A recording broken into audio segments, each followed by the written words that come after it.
Hi, and welcome to L&D's official launch of its very first ever kickoff event meeting. I'm Cal Webb, and I'm thrilled for you to be joining us today. So in today's episode, we're going to be discussing how leadership is changing the competitive landscape and what this means in the 21st century, along with a new concept that's shaping business. As we move forward, let me ask you this. What is leadership?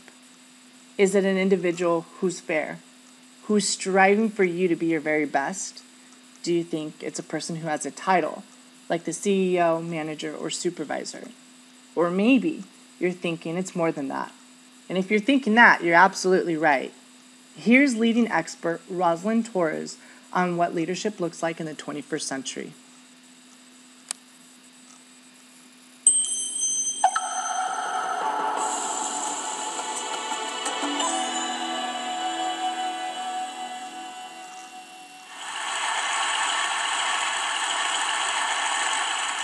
What makes a great leader today? Many of us carry this image of this all-knowing superhero who stands and commands and protects his followers. But that's kind of an image from another time. And what's also outdated are the leadership development programs that are based on success models for a world that was, not a world that is or that is coming.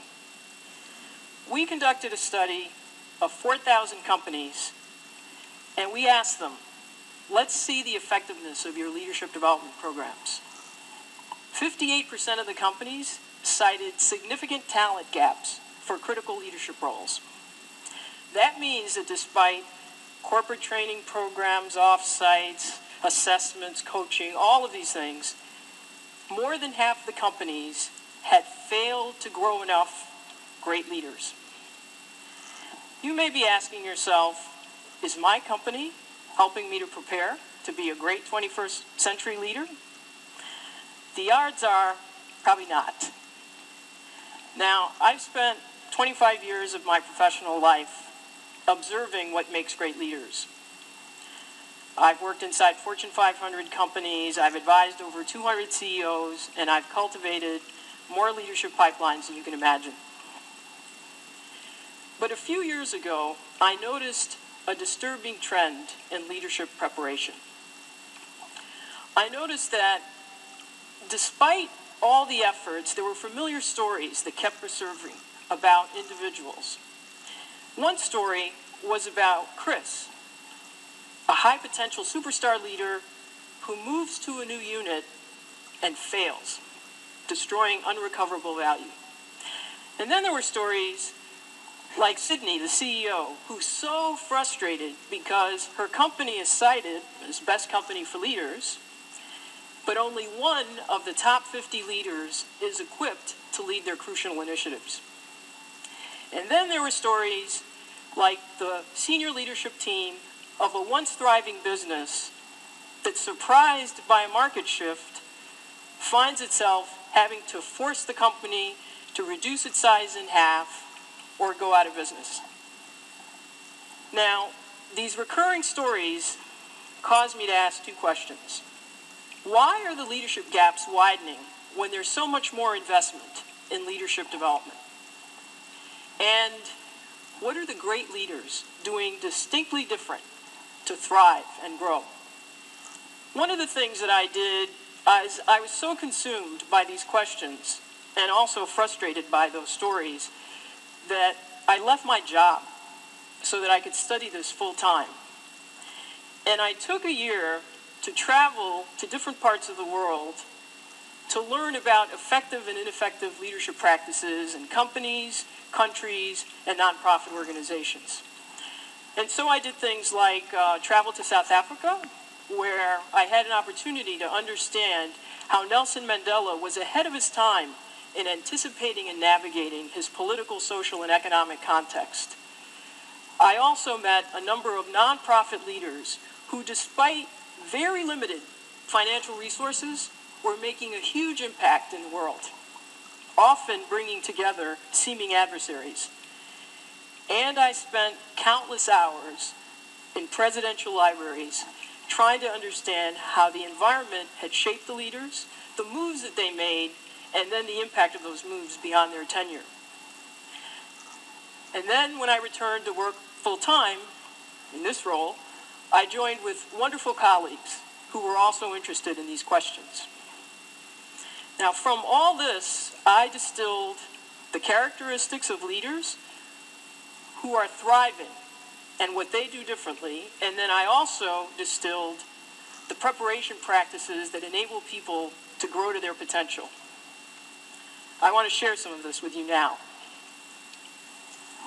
In a 21st century world, which is more global, digitally enabled and transparent, with faster speeds of information flow and innovation, and where nothing big gets done without some kind of a complex matrix, relying on traditional development practices will stunt your growth as a leader. In fact, traditional assessments like narrow 360 surveys or outdated performance criteria will give you false positives, lulling you into thinking that you are more prepared than you really are. Leadership in the 21st century is defined and evidenced by 3 questions.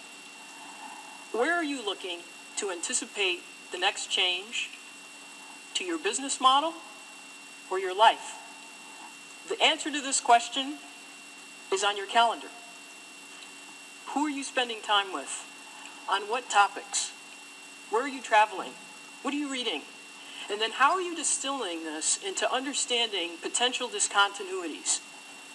And then making a decision to do something right now so that you're prepared and ready.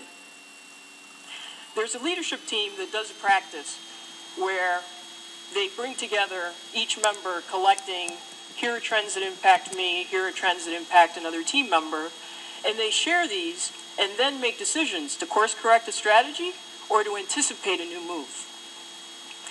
Great leaders are not head down, they see around corners, shaping their future, not just reacting to it. The second question is, what is the diversity measure of your personal and professional stakeholder network? You know, we hear often about good old boy networks, and, you know, they're certainly alive and well in many institutions.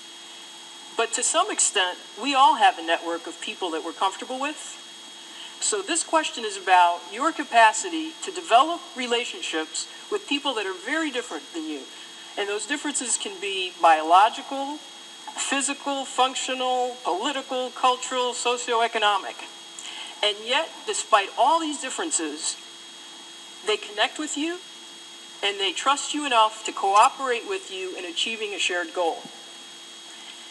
Great leaders understand that having a more diverse network is a source of pattern identification at greater levels and also of solutions, because you have people that are thinking differently than you are. Third question, are you courageous enough to abandon a practice that has made you successful in the past? There's an expression, go along to get along. But if you follow this advice, chances are, as a leader, you're going to keep doing what's familiar and comfortable. Great leaders dare to be different. They don't just talk about risk-taking, they actually do it. And one of the leaders shared with me the fact that the most impactful development comes when you are able to build the emotional stamina to withstand people telling you that your new idea is naive or reckless or just plain stupid. Now, interestingly, the people that will join you are not in your usual suspects in your network. They're often people that think differently and therefore are willing to join you in taking a courageous leap. And it's a leap, not a step. More than traditional leadership programs, answering these 3 questions will determine your effectiveness as a 21st century leader. So what makes a great leader in the 21st century? I've met many, and they stand out. They are women and men who are preparing themselves not for the comfortable predictability of yesterday, but also for the realities of today and all of those unknown possibilities of tomorrow. Thank you.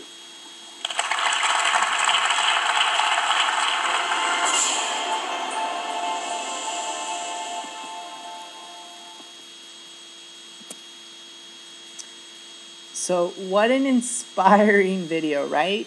I mean, she's talking about if your actions inspire others to dream more, to learn more, do more, and become more, you are essentially a leader. So in this section, we're going to be discussing what Rosalind meant by the 3 questions she laid out for us. Where are you looking to anticipate change? You know, she's mentioned on your calendar, and I think that's true to what she's saying. Who are you spending your time with? You know, on what topics are you guys discussing? And where are you traveling when you have time to go? And what are you reading and watching?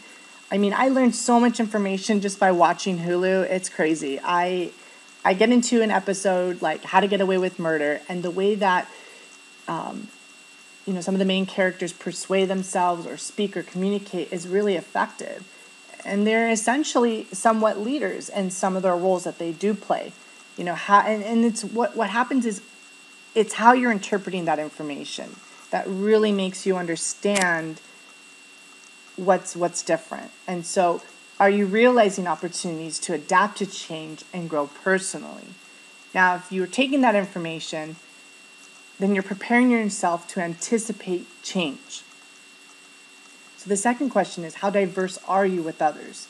You know, this is really asking you, how good are you at your relational skills with others? Individuals that are different than you think, act, and speak differently.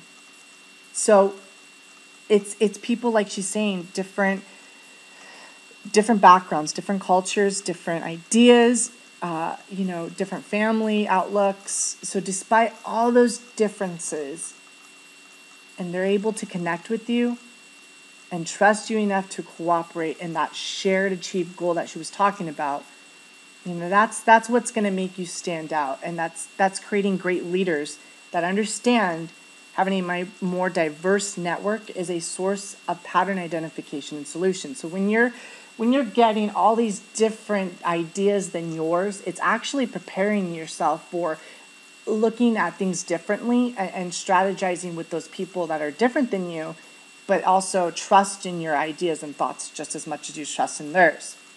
So when you have that, then it forces you to think differently.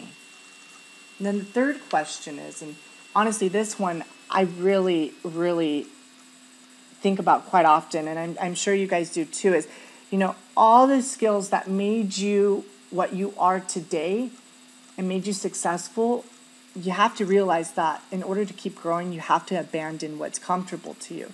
So if you keep doing what's familiar to you, chances are you're going to fail as a leader.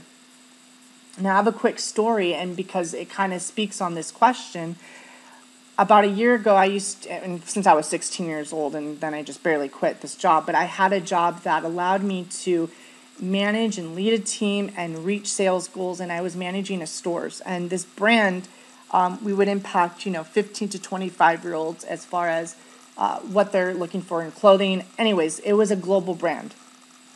And what it made me realize is where I learned my skill sets and made me comfortable as a leader in one store didn't necessarily work, even though it was the same brand in the other stores.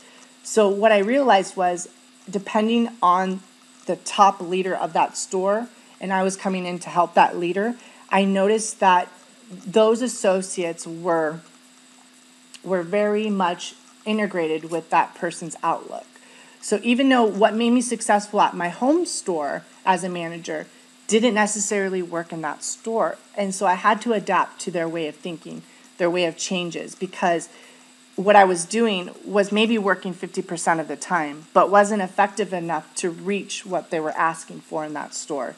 So I had to abandon some of those successes that made me successful as a manager, because I had to make sure that I strive to anticipate their needs and to kind of grow that team. So, great leaders dare to be different. And that's so true.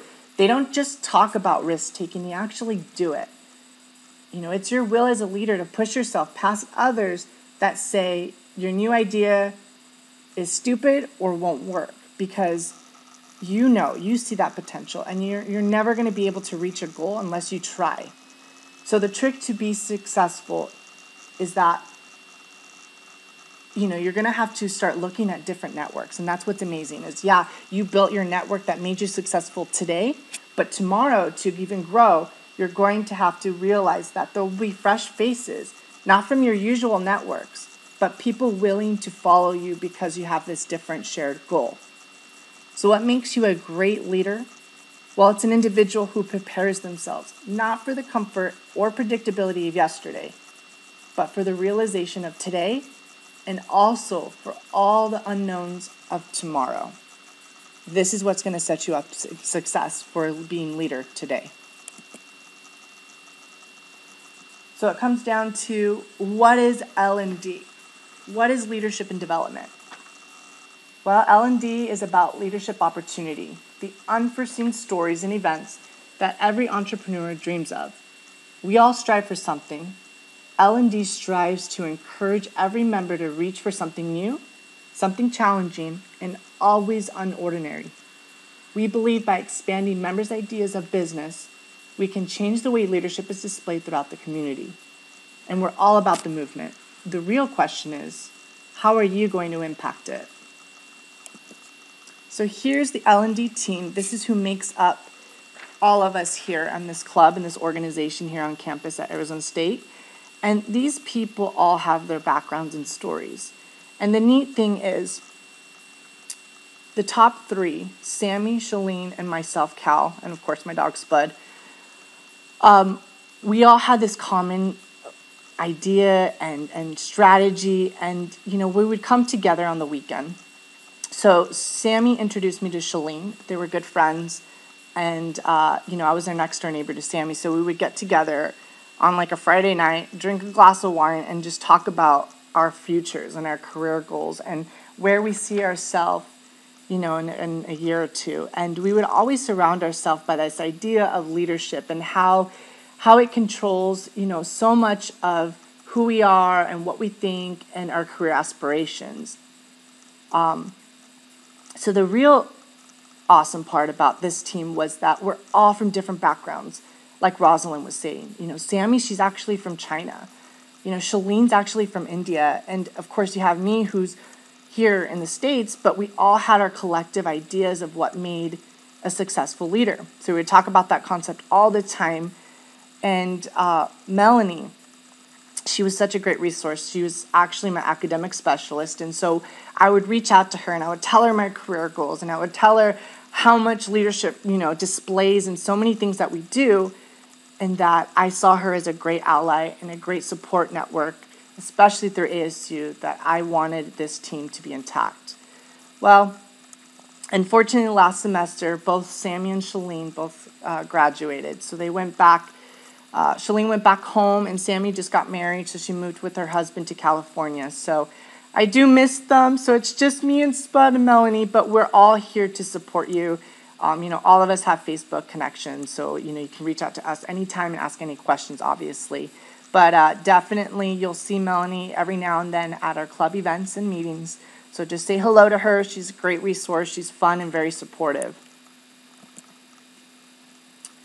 Now, why are we needed here on campus? That's one of the big questions I like to talk about.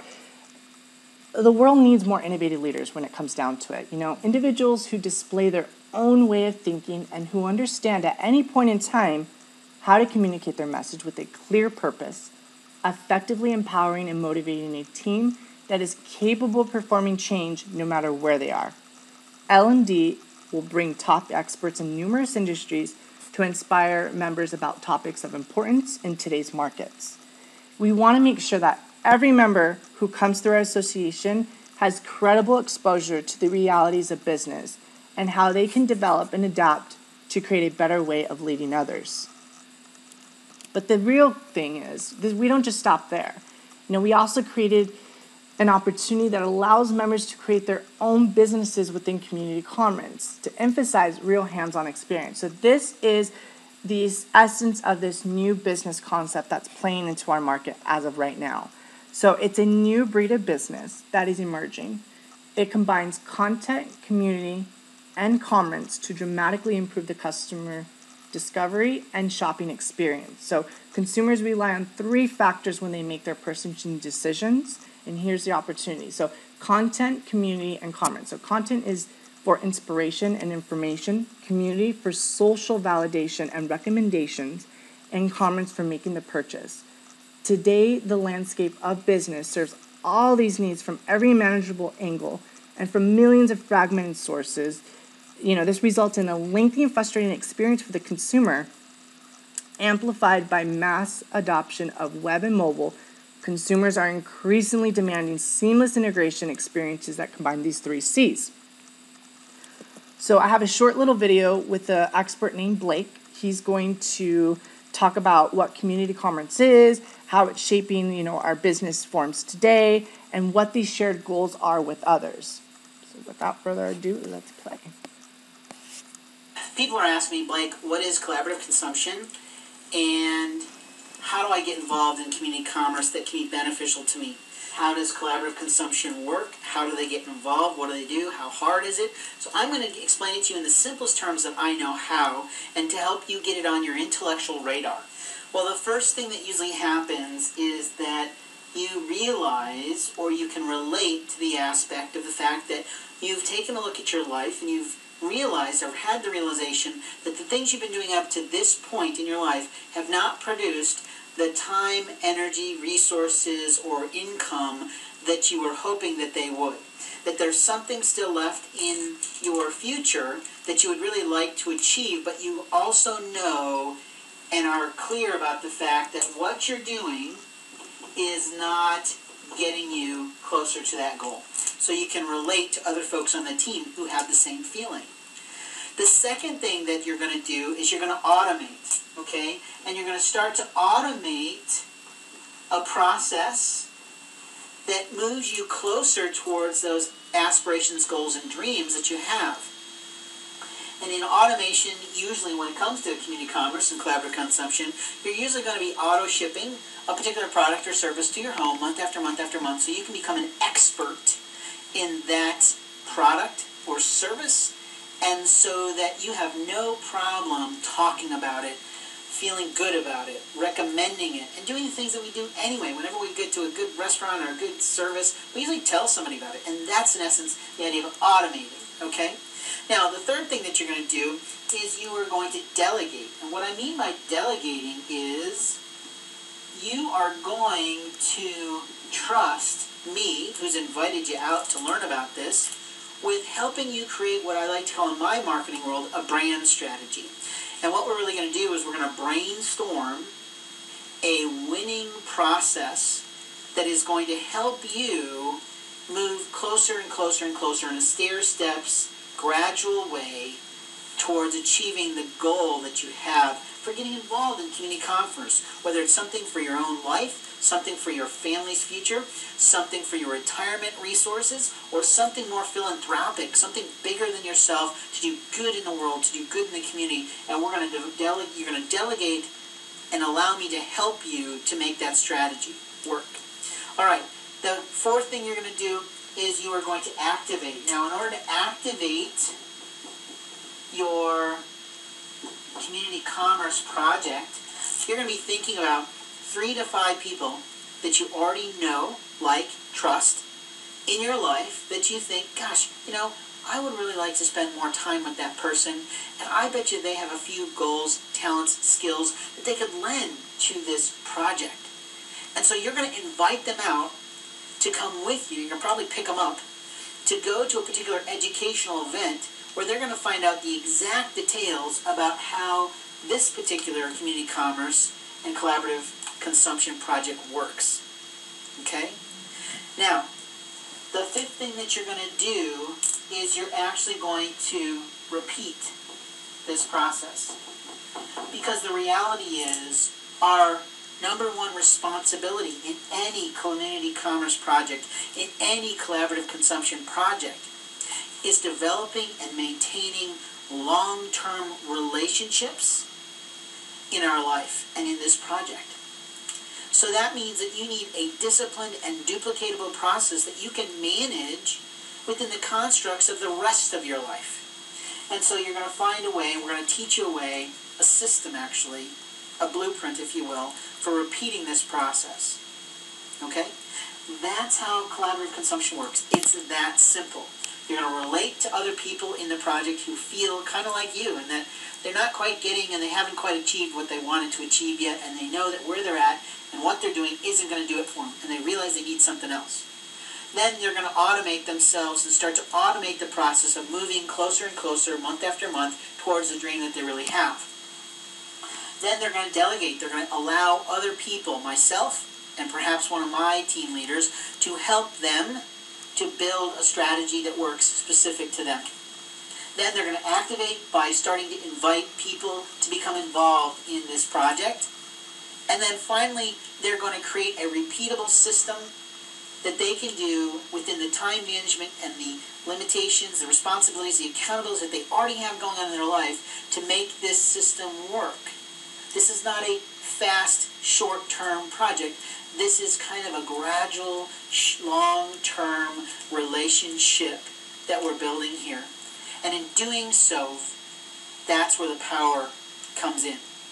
So this is creating a radar. You relate, you automate, you delegate, you activate, and you repeat. It's that simple.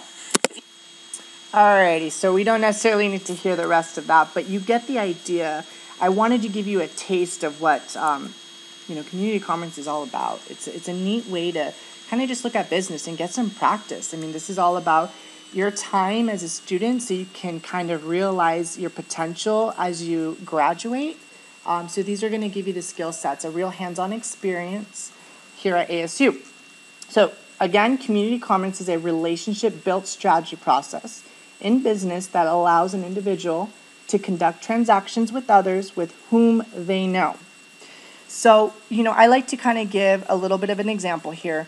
It's more than, say you work at, Chipotle, Target, whatever. You start to see some of the same customers come in every week, and you start to get to know their names. Yeah, that's great, and you get to know a little bit about them. But when we're talking about community commons, you're actually dealing with friends, with family, with business network acquaintances. So you're starting to actually learn and develop from these people. And that's what's great, is you're always developing, you're building that relationship that he's talking about. And that's what community commons gives you. So to wrap it all in, our next club meeting will be on Wednesday, 9/9 at 6 p.m. Location will be announced on Facebook and emails and text. So stay tuned for that. We will be further discovering community commons and how you can get involved. And we'll also have a special appearance with expert leader Roman Salduti from Zuri. Again, the club is open to all students, faculty, and community members. If you have any comments or questions, you can follow us on Facebook or YouTube, where you'll have access to member-only resources, tools, and videos where you can post or message for further information. I'm Cal Webb. Thanks for watching, and we'll see you at our next event.